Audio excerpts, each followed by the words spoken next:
शामिल हो रहे हैं। करते हैं माननीय प्रधानमंत्री जी का, जिनकी उपस्थिति से हम सब अभिभूत हैं। मंच पर स्वागत करते हैं माननीय राज्यपाल महाराष्ट्र श्री रमेश बैस जी, माननीय मुख्यमंत्री महाराष्ट्र श्री एकनाथ शिंदे जी, माननीय वित्त मंत्री श्रीमती निर्मला सीतारमण जी, माननीय केंद्रीय वित्त राज्य मंत्री श्री पंकज चौधरी जी और डॉक्टर भगवत कराड़ जी, माननीय उप मुख्यमंत्री महाराष्ट्र श्री देवेंद्र फडणवीस जी और श्री अजीत पवार जी का। मंच पर उपस्थित आप सभी विद्वजन, गणमान्य और विशिष्ट अतिथियों का हार्दिक वंदन और सादर अभिनंदन। अब हम रिजर्व बैंक गवर्नर से आग्रह करते हैं कि वे कृपया रिजर्व बैंक की ओर से माननीय प्रधानमंत्री महोदय को इस अविस्मरणीय क्षण की स्मृति स्वरूप एक स्मृति चिन्ह भेंट करें।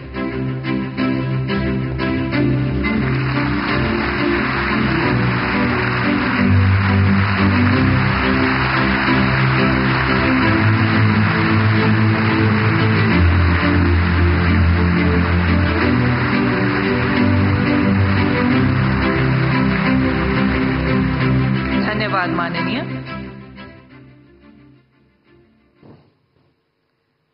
आज हम भारतीय रिजर्व बैंक के 9 दशकों की विलक्षण यात्रा के उत्सव को अविस्मरणीय बनाने हेतु यहां एकत्रित हुए हैं। आज हम भारतीय रिजर्व बैंक का ऐसा रूप देख रहे हैं जो अभूतपूर्व बदलाव के मंथन से गुजरा है। अपनी इस यात्रा के दौरान रिजर्व बैंक ने कई महत्वपूर्ण निर्णय लिए, अनेक चुनौतियों का सामना भी किया। वह स्थिरता, विश्वास और विकास के अपने मूल सिद्धांतों पर हमेशा अटल रहा।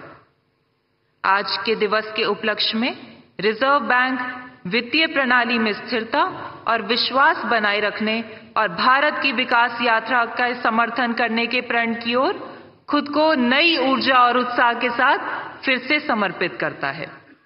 इसी के साथ हम रिजर्व बैंक गवर्नर से आग्रह करते हैं कि कृपया अपना स्वागत संबोधन दें।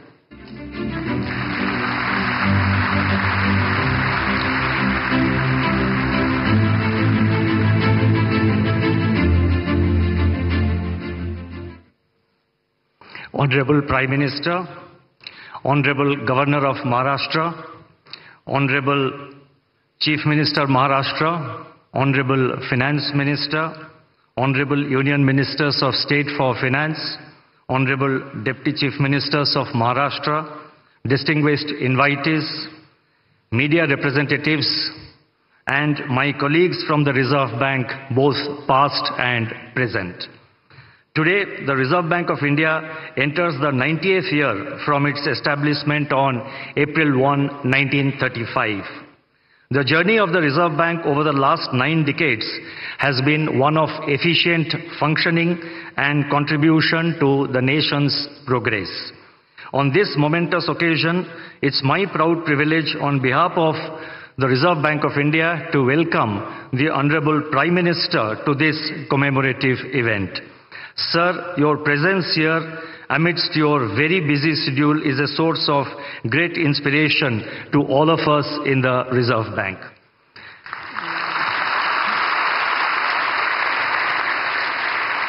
I also welcome the other dignitaries, the Governor Maharashtra, the Chief Minister Maharashtra, the Honorable Finance Minister, and other dignitaries on the dais to this event. Further, I welcome all distinguished dignitaries who are present here, all our invitees, and each one of you who has made it convenient to be here. The Reserve Bank's evolution as an institution has been closely intertwined with the development of the Indian economy.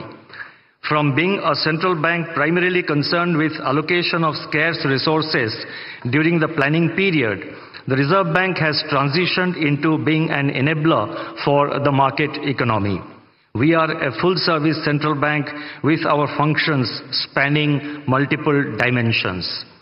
It has been our endeavor to promote the financial sector promote a financial sector that is robust, resilient, and future-ready. The path-breaking structural reforms, such as the enactment of the Insolvency and Bankruptcy Code and the adoption of flexible inflation targeting in the recent years, have helped us to deal with the challenges in the banking system and the task of maintaining price stability more effectively. Given the rapid changes taking place in today's world, especially in the areas of technology, innovation, business practices, and growing complexities in the financial sector, the Reserve Bank is constantly evaluating the emerging trends and taking necessary policy measures to remain in sync with the changing times. Our effort is to anticipate situations and take proactive measures. The global turmoil arising from the COVID-19 pandemic and the ongoing geopolitical hostilities have tested the resilience of every economy in the world, including India. The well-calibrated and coordinated monetary and fiscal policies adopted in our country went a long way in shielding our economy from these shocks and helped us to emerge even stronger than before. It's a matter of satisfaction that today our GDP growth is robust, inflation is moderating, the financial sector is stable, the external sector remains resilient, and the forex reserves are at an all-time high. Over the years, the Reserve Bank has emerged as a symbol of stability, resilience, and commitment to the welfare of our citizens. This has been possible due to the contributions made by generations of the team RBI. As we move towards RBI at 100, the Reserve Bank remains focused on ensuring a stable and strong financial system that would act as a bedrock for our country's economic progress. With these words, let me once again welcome the Honorable Prime Minister and the other dignitaries present in the dais and each one of you who is present here in the audience to this commemorative event of 90 years of the Reserve Bank. Thank you. Namaskar.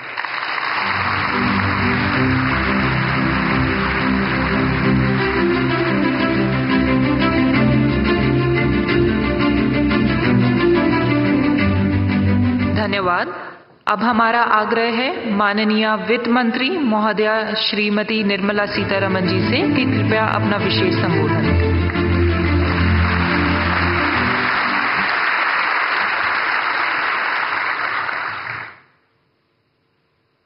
Respected Prime Minister, Honorable Governor of Maharashtra, Chief Minister of Maharashtra, my colleagues in the Council of Ministers, Deputy Chief Ministers of Maharashtra, Governor Reserve Bank, all invited dignitaries, media, I'm here on a very happy occasion when today we mark the 90th anniversary of Reserve Bank of India. RBI, the Central Bank of India, has actually had a remarkable checkered history. It stands tall among its peers on several counts. Once in a century pandemic, the COVID, hit us. The RBI adopted and in fact deployed conventional and unconventional range of instruments to provide liquidity and to promote growth and to ensure financial stability. The two examples that I can cite and which can stand before as a classic example are the moratorium on loan repayments and also the liquidity infusion which happened during that time. Later came the Russia-Ukraine war. RBI's measures primarily aimed at two things. One, to address the inflation and the forex market's volatility. RBI, in fact, has been one of the earliest to recognize the non-transient nature of inflation. One of the few central banks, if I may say so, to front-load policy rate hikes in particular. Forex reserve management is also something on which we have this opportune moment to recall the work done by the RBI. Building up reserves, including foreign exchange interventions. In the past few years, India's capacity to manage and also to take care of external imbalances and uncertainties have significantly improved purely because of the professional management of the RBI. Rupee has exhibited lower volatility and orderly movements is what we notice of the rupee, and they are in relative terms to the rest of its peers. Managing India's banks is something which I'll recall at this time. A decade ago, balance sheet problem, today is a balance sheet advantage, and that advantage accrues to our economy. Collaborative effort of the Government of India and RBI, the asset quality management, prompt corrective action framework are all great functions well carried out by our true regulator of the banks, Reserve Bank of India. Fiscal and monetary policy coordination. As always, the Government of India is one of the governments, like very many others, and RBI manages its debt, which is very important for government. Inflation management, despite monetary tightening pressures and the measures which have been taken for monetary tightening, has stabilized the G-Sec yields, which is very important for the economy. The stability in G-Sec markets has contributed to overall financial market resilience and investor confidence in the Indian economy. Lastly, the Bank of International Settlements, BIS, has mentioned significant role played by RBI in a very unconventional point. RBI's role in anchoring inflation expectations using communication policy is significant, is what the BIS has said. And I am sure not one in this audience would disagree with that. Apart from forward guidance, it was used for explaining the rationale. The policy of communication management has been used for explaining the rationale for the measures taken by the RBI. Thus, in the economy, confidence was built, and then optimism, if I can say so, optimism has been held up even during pandemic, held high and never let down. So optimism building is a very beautiful function which the RBI during crisis time has handled, because it adopted this unconventional instrument of communication with the people. And final word, institutional integrity is something which I would credit the RBI, and among very many central banks, India's RBI, for its institutional credibility, needs a big applause in the 90th anniversary. Thank you very much.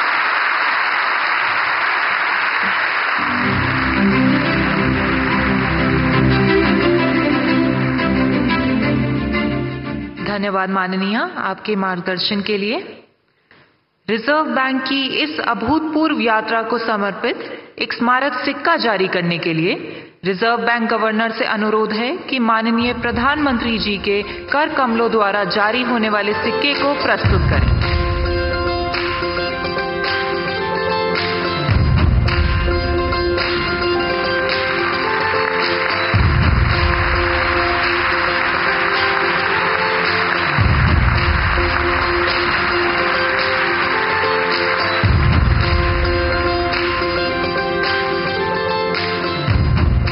बहुत धन्यवाद माननीय। आज हम एक ऐसे ऐतिहासिक क्षण के साक्षी बन रहे हैं जहां हम भारतीय रिजर्व बैंक के 9 दशकों की यात्रा को मना रहे हैं, जिसमें रिजर्व बैंक ने कई नई कार्यप्रणालियों की शुरुआत की और कई पुराने कार्यों में नवीनता लाई है। आइए देखते हैं इस यात्रा को दर्शाते हुए एक लघु film.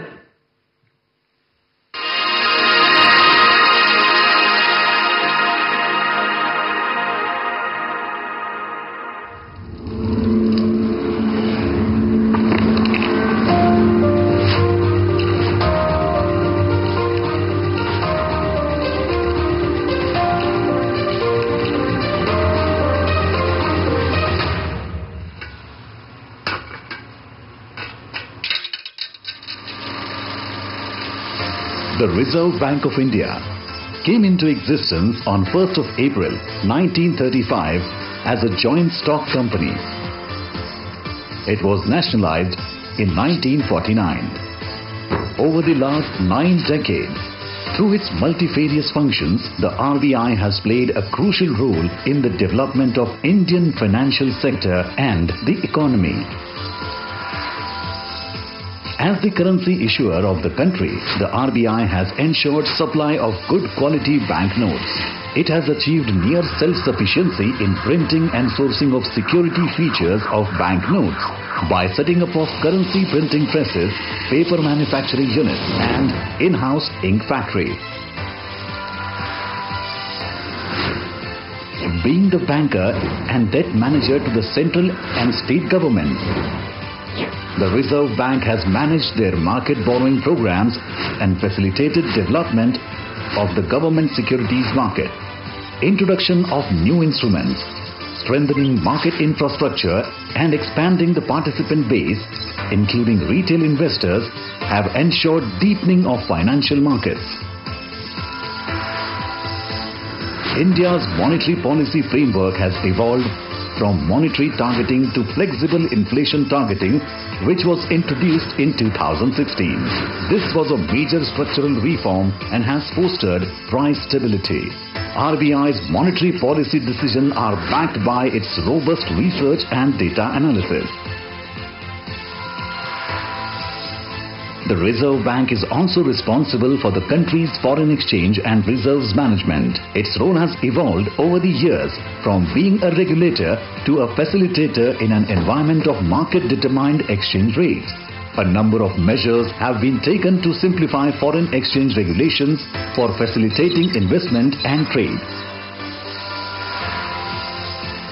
As the regulator and supervisor of a large part of the financial sector, the RBI has played a crucial role in promoting a sound and efficient financial system in the country. The regulatory and supervisory architecture of the financial system has been comprehensively restructured in the recent years. As a part of its commitment to financial inclusion, the Reserve Bank's policy on priority sector lending and many other measures has channelized credit to the needy sectors of the economy. This has given a strong fillip to financial inclusion. To strengthen customer protection and grievance redress mechanisms, the scope of Banking Ombudsman Scheme has been gradually widened. The Reserve Bank Integrated Ombudsman Scheme embodies the One Nation, One Ombudsman approach. India now has state-of-the-art payment systems that are affordable, accessible, convenient, safe and secure. The country has acquired a leadership position in digital payments landscape. As a regulator of the payment system, the RBI has played a significant role on making this possible. As part of promoting responsible innovations in financial services, the regulatory sandbox of the Reserve Bank provides a platform for developing solutions with focus on innovation and research in the fintech space. Giving further fillip to innovation, the RBI has taken a pioneering role among central banks by introducing the digital rupee, the central bank digital currency, in 2022 as a pilot project. The RBI has also been an institution builder in niche areas of the financial services sector.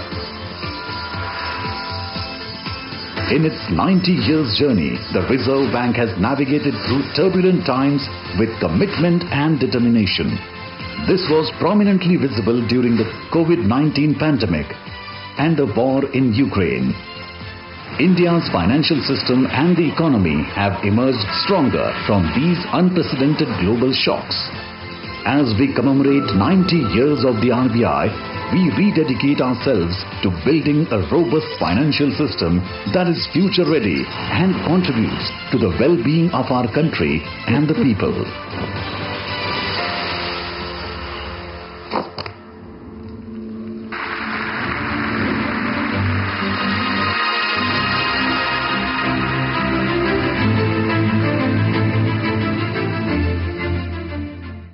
अब हम माननीय प्रधानमंत्री जी से निवेदन करते हैं कि कृपया इस सम्मेलन को संबोधित करें, हमें प्रेरणा दें, हमारा मार्गदर्शन करें।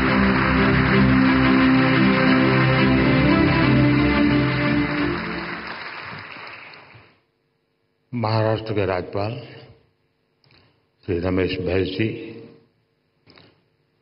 मुख्यमंत्री श्रीमान एकनाथ शिंदे जी, मंत्रिमंडल के मेरे सहयोगी निर्मला सीतारामन जी, भागवत कराड़ जी, पंकज चौधरी जी, महाराष्ट्र सरकार के उप मुख्यमंत्री देवेंद्र जी अजीत जी, रिजर्व बैंक के governor Shaktikanta Das ji, Reserve Bank of India के अधिकारी, अन्य महानुभाव, देवी और सज्जनों, आज भारत का रिजर्व बैंक एक ऐतिहासिक पड़ाव पर पहुंचा है। आरबीआई ने अपने 90 इयर्स पूरे किए हैं।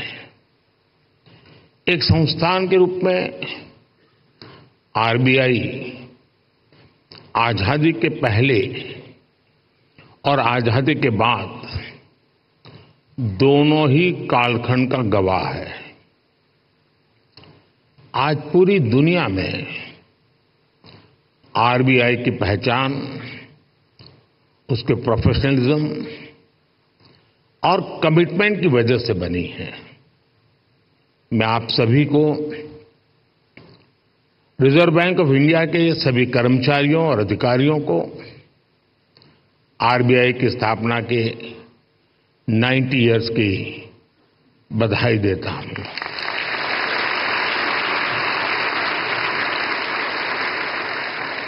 और इस समय जो लोग आरबीआई से जुड़े हैं उन्हें मैं बहुत सौभाग्यशाली मानता हूं।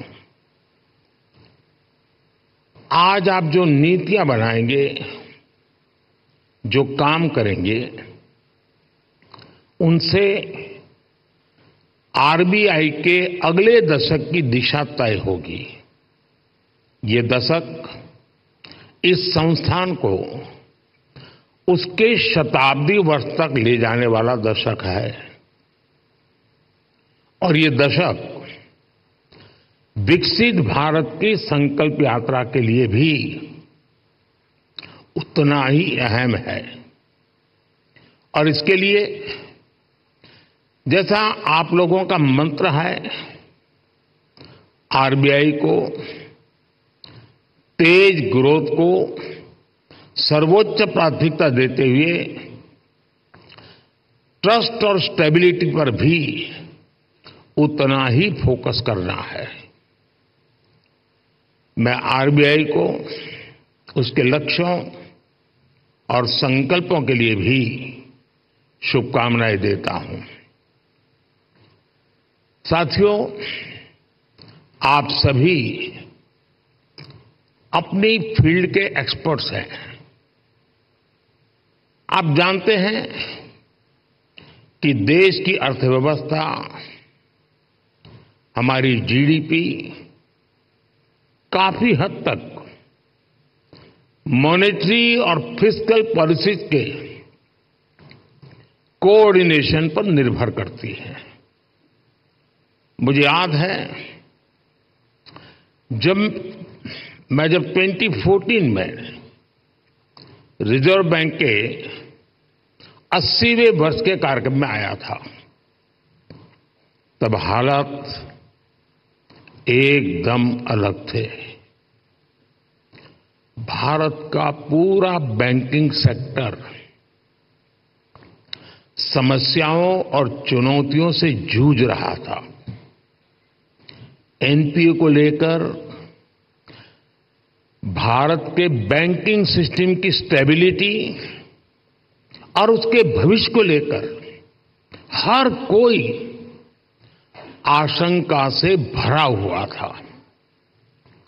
हालात इतनी खराब थी कि पब्लिक सेक्टर बैंक्स देश की आर्थिक प्रगति को जरूरी गति नहीं दे पा रहे थे। हम सभी ने वहां से शुरुआत की और आज देखिए, आज भारत के बैंकिंग सिस्टम को दुनिया में एक स्ट्रांग और सस्टेनेबल सिस्टम माना जा रहा है।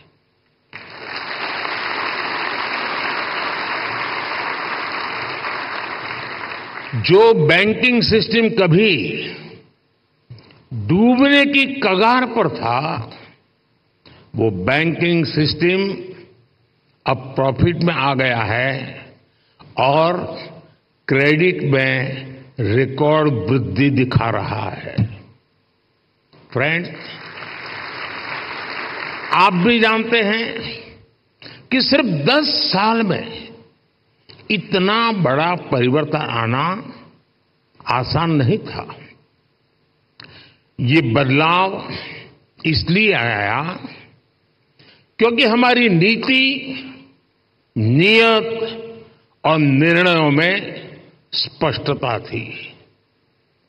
ये बदलाव इसलिए आया क्योंकि हमारे प्रयासों में दृढ़ता थी, ईमानदारी थी। आज देश देख रहा है, जब नीयत सही होती है तो नीति सही होती है, जब नीति सही होती है तो निर्णय सही होते हैं, और जब निर्णय सही होते हैं तो नतीजे सही मिलते हैं।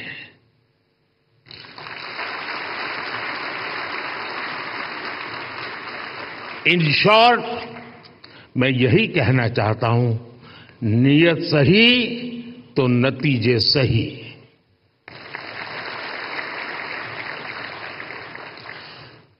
कैसे देश का बैंकिंग सिस्टम ट्रांसफॉर्म हुआ, ये अपने आप में एक स्टडी का विषय है।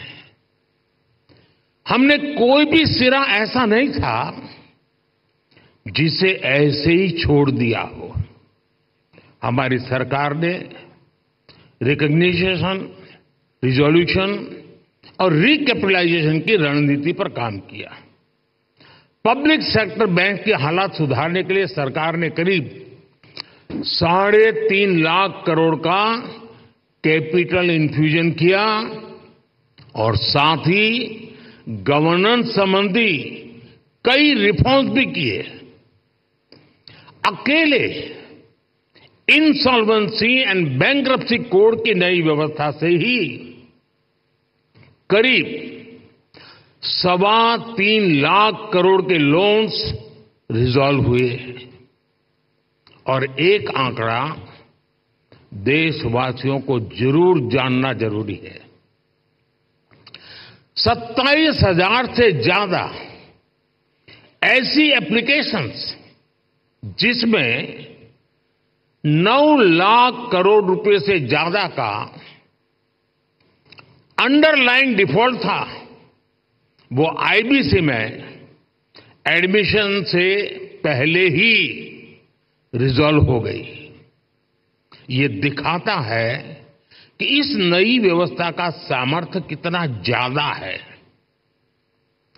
बैंकों का जो ग्रॉस एनपीए 2018 में 11.25% के आसपास था, वो सितंबर 2023 आते आते 3% से भी कम हो गया।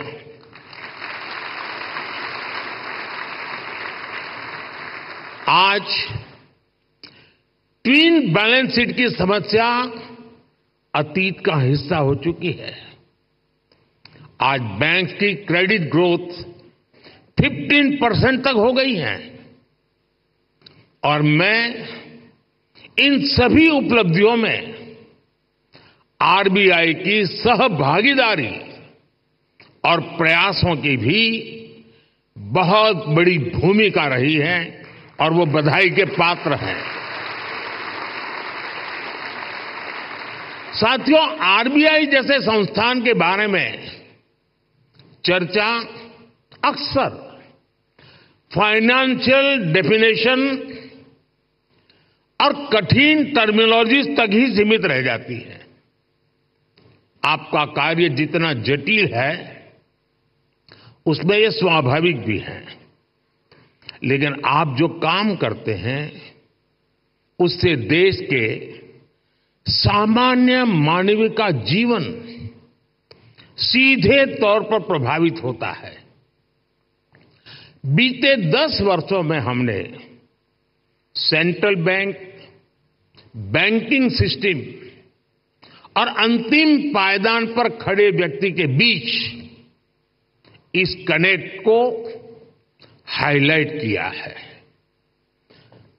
गरीबों का फाइनेंशियल इंक्लूजन आज इसका बहुत बड़ा उदाहरण है। आज देश में 52 करोड़ जनधन खाते हैं। इनमें भी 55% से ज्यादा खाते महिलाओं के नाम पर है।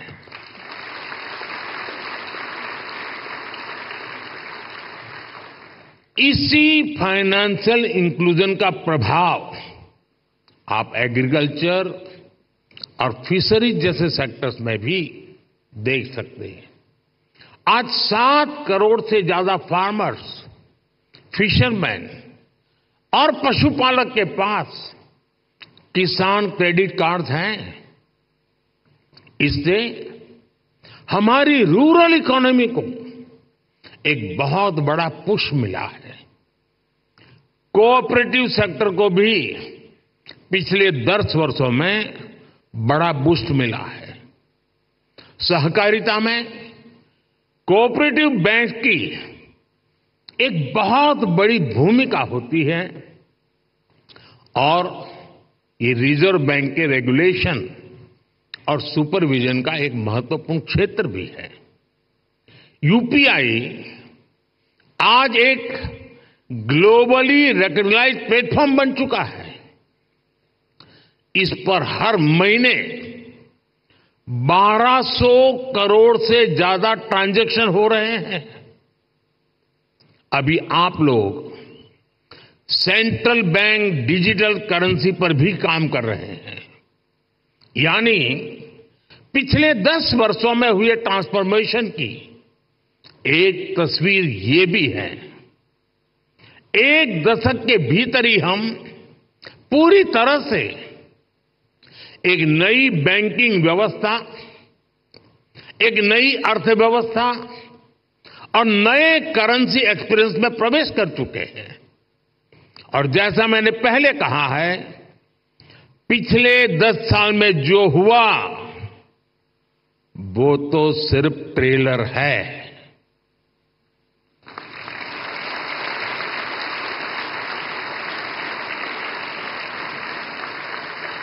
अभी तो बहुत कुछ करना है।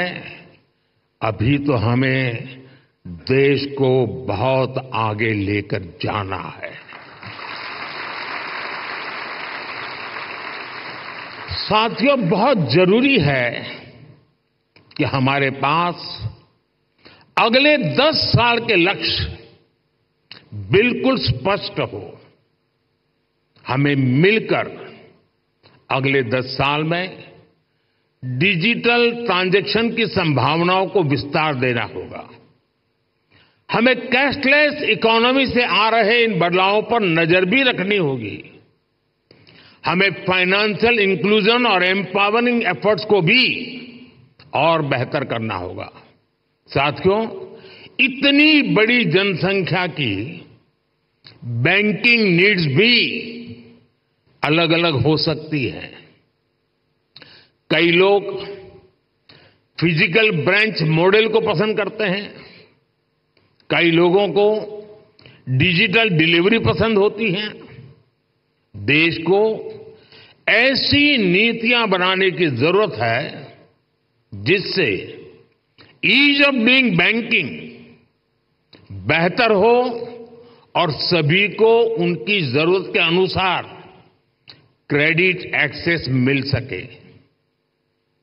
डीपीआई के क्षेत्र में भारत को अग्रणी बनाने के लिए हमें आर्टिफिशियल इंटेलिजेंस, मशीन लर्निंग की निरंतर मदद लेनी चाहिए।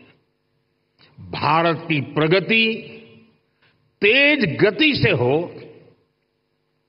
इंक्लूसिव हो, सस्टेनेबल हो, इसके लिए रिजर्व बैंक को लगातार कदम उठाते रहने होंगे।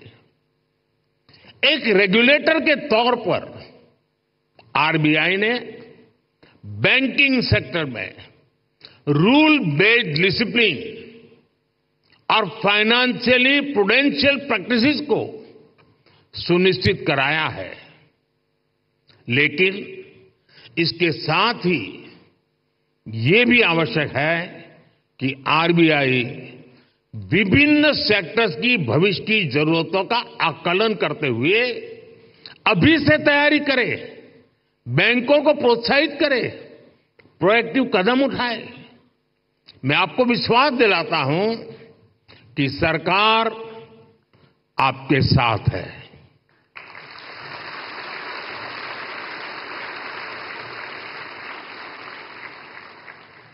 आपको याद होगा 10 साल पहले डबल डिजिट की महंगाई से निपटने का रिफ्लेक्शन तब की फाइनेंशियल पॉलिसीज में नहीं दिखता था। इससे निपटने के लिए हमारी सरकार ने रिजर्व बैंक ऑफ इंडिया को इन्फ्लेशन टारगेटिंग का अधिकार दिया। मॉनेटरी पॉलिसी कमेटी ने इस मैंडेट पर बहुत अच्छे ढंग से काम भी किया। साथ ही साथ सरकार ने एक्टिव प्राइस मॉनिटरिंग और फिस्कल कंसोलिडेशन इसके भी कदम उठाए। इसलिए कोरोना संकट हो, अलग अलग देशों में युद्ध की स्थिति हो, तनाव हो, भारत में इन्फ्लेशन मॉडरेट लेवल पर ही रही।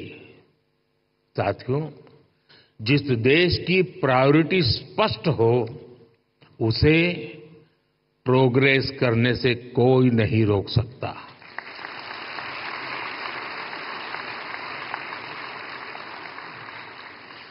हमने कोरोना के दौरान फाइनेंशियल प्रूडेंस की चिंता भी की और सामान्य नागरिक के जीवन को भी सर्वोच्च प्राथमिकता दी। यही वजह है कि भारत का गरीब, भारत का मिडिल क्लास उस आपदा से उबरकर अब अर्थव्यवस्था को गति दे रहा है। दुनिया के बड़े बड़े देश जहां अभी तक उस झटके से उबरने की कोशिश कर रहे हैं, वहीं इंडियन इकोनॉमी नए रिकॉर्ड बना रही है।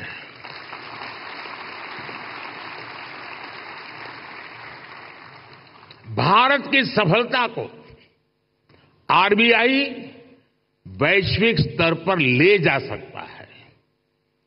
इन्फ्लेशन कंट्रोल और ग्रोथ में एक बैलेंस बनाना किसी भी डेवलपिंग कंट्री की बहुत यूनिक जरूरत होती है।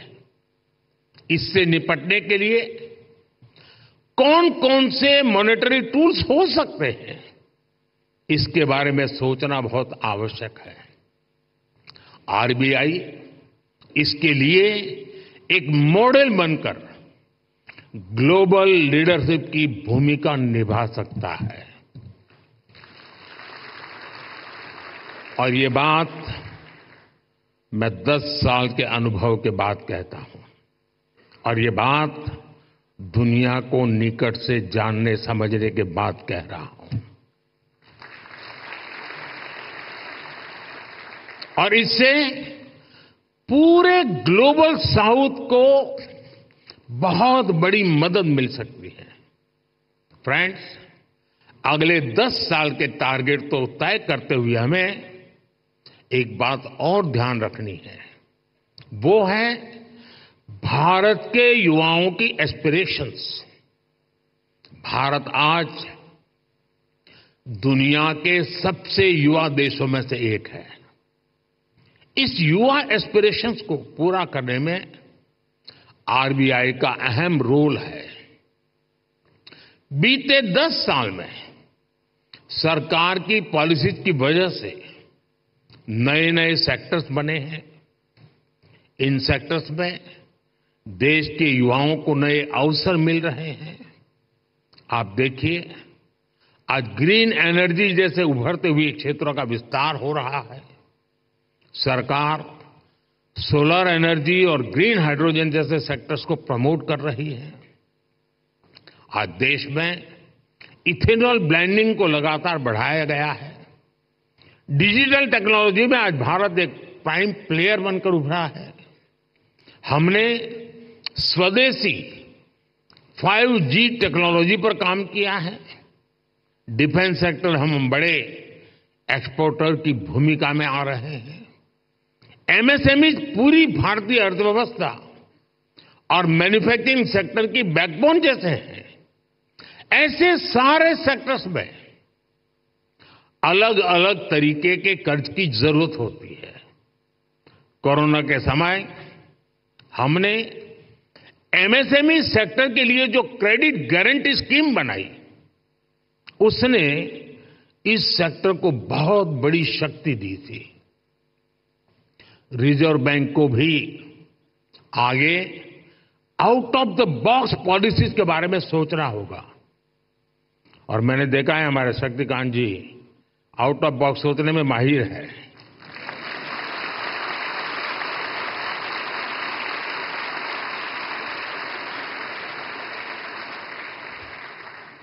और मुझे खुशी है कि सबसे ज्यादा तालियां इस बात पर पड़ी।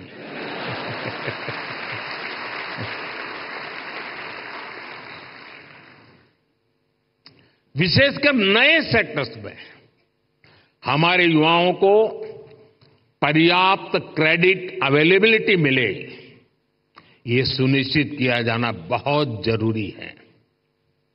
साथियों, 21वीं सदी में इनोवेशन का बहुत महत्व रहने वाला है। सरकार इनोवेशन पर रिकॉर्ड इन्वेस्ट कर रही है। आपने देखा है, अभी अभी हमने जो इंटरिम बजट दिया, उसमें इनोवेशन के लिए 1 लाख करोड़ रुपए का रिसर्च फंड भी बनाया है। कटिंग एज टेक्नोलॉजी पर जो प्रपोजल आएंगे, जो लोग इस क्षेत्र में काम करना चाहते हैं, हम उनके लिए कैसे प्रिपेयर हो, ये सोचना बहुत आवश्यक है। और आरबीआई को अभी से सोचना चाहिए कि वो कैसे उनकी मदद करेगा। हमें ऐसे लोग पहचानने होंगे, हमें ऐसी टीम्स बनानी होगी जो परंपरागत कारोबार हैं, जो आने वाले विषय हैं, हमें उन्हें लेकर एक्सपर्टीज डेवलप करनी चाहिए। इसी तरह स्पेस सेक्टर ओपन हो रहा है। इसमें नए नए स्टार्टअप्स आ रहे हैं, तो उनको क्रेडिट के लिए किस तरह का सपोर्ट चाहिए, ये हमें देखना होगा। इसी तरह भारत में एक सबसे बड़ा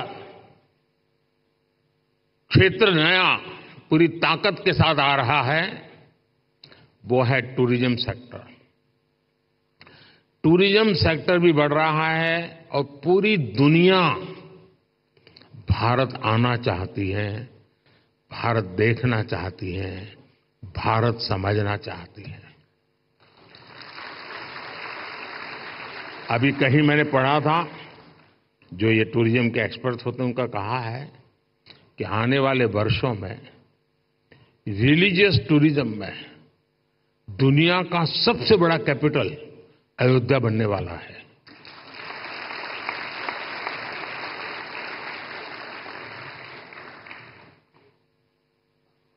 हमें देखना होगा कि इस सेक्टर को फाइनेंशियल सपोर्ट करने के लिए हमारी क्या तैयारी है। जो देश में नए नए सेक्टर्स बन रहे हैं, हमें उनमें अभी से एक्सपर्टीज डेवलप करनी चाहिए और उनको हम कैसे सपोर्ट करेंगे, इस पर भी पहले से मंथन होना चाहिए। अभी 100 दिन मैं चुनाव में बिजी हूं, तो आपके पास भरपूर समय है। आप सोच के रखिए, क्योंकि शपथ लेने के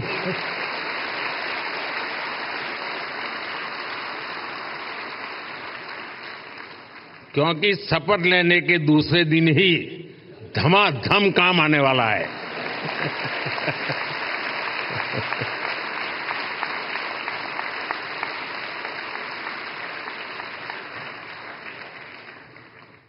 साथियों, हम लोगों ने फाइनेंशियल इंक्लूजन पर बहुत काम किया है, डिजिटल पेमेंट पर बहुत काम किया है। इससे हमारे छोटे बिजनेस की, रेहड़ी पटरी वालों की फाइनेंशियल कैपेसिटी अब ट्रांसपेरेंटली दिखाई देने लगी है। अब इस जानकारी का उपयोग करते हुए हमें उन्हें फाइनेंशियल एम्पावर करना है। फ्रेंड्स, हमें मिलकर अगले 10 वर्षों में एक और बड़ा काम करना है। हमें भारत की आर्थिक आत्मनिर्भरता को बढ़ाना है। हमें कोशिश करनी है कि हमारी इकोनॉमी दुनिया के संकटों से कम प्रभावित हो। आज भारत ग्लोबल जीडीपी ग्रोथ में 15% के साथ ग्लोबल ग्रोथ का इंजन बन रहा है। इन स्थितियों में ये प्रयास होना चाहिए कि हमारा रुपया पूरी दुनिया में ज्यादा एक्सेसिबल भी हो, एक्सेप्टेबल भी हो। एक और ट्रेंड जो बीते कुछ वर्षों में पूरी दुनिया में देखने को मिला है, वो है बहुत ज्यादा आर्थिक विस्तार और बढ़ता हुआ कर्ज। कई देशों का प्राइवेट सेक्टर डेट तो उनकी जीडीपी के 2 गुने तक पहुंच गया है। कई देशों का डेट लेवल उस देश के साथ साथ पूरी दुनिया की अर्थव्यवस्था को प्रभावित करता है। रिजर्व बैंक को इस पर भी एक स्टडी करनी चाहिए। भारत की ग्रोथ के जितने प्रॉस्पेक्ट्स और पोटेंशियल है, उसको ध्यान में रखते हुए क्रेडिट की कितनी उपलब्धता होनी चाहिए और उसको कैसे सस्टेनेबल तरीके से मैनेज किया जाना चाहिए, इसे आधुनिक परिप्रेक्ष्य में तय किया जाना बहुत आवश्यक है। साथियों, देश के लिए जरूरी प्रोजेक्ट्स को फंडिंग देने के लिए हमारी बैंकिंग इंडस्ट्री को उसके आगे बढ़ना भी उतना ही जरूरी होगा। और इस आवश्यकता के बीच आज कई मोर्चों पर चुनौतियां भी हैं। एआई और ब्लॉकचेन जैसी नई तकनीकों ने बैंकिंग के तरीकों बदला है, पूरा तरीका बदल गया। बढ़ती डिजिटल बैंकिंग की व्यवस्था में साइबर सिक्योरिटी की भूमिका बहुत अहम हो गई है। फिनटेक में होने वाले नए इनोवेशंस बैंकिंग के नए तरीके बनाने जा रहे हैं। ऐसी परिस्थितियों में देश के बैंकिंग सेक्टर में, उसके स्ट्रक्चर में क्या बदलाव जरूरी है, इस पर हमें सोचना होगा।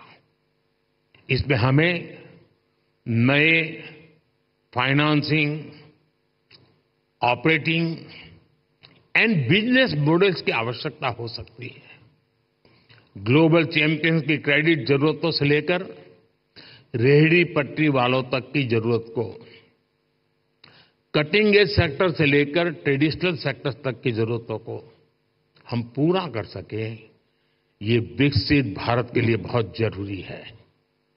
विकसित भारत के बैंकिंग विजन के इस पूरे अध्ययन के लिए रिजर्व बैंक बहुत उपयुक्त संस्था है। आपके ये प्रयास 2047 के विकसित भारत के निर्माण के लिए बहुत अहम होंगे। एक बार फिर आप सबको मेरी बहुत बहुत शुभकामनाएं। धन्यवाद।